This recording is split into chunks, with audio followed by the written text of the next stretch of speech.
কই যাও এই দিকে না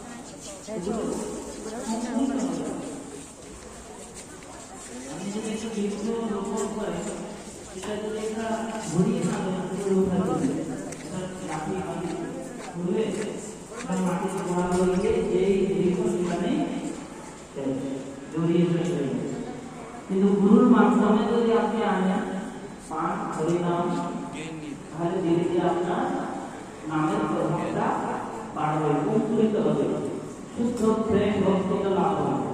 আর মহাপ্রভুর চরণে ওই কৃষ্ণ ভক্তি বৃদ্ধি পাবে। এই জন্য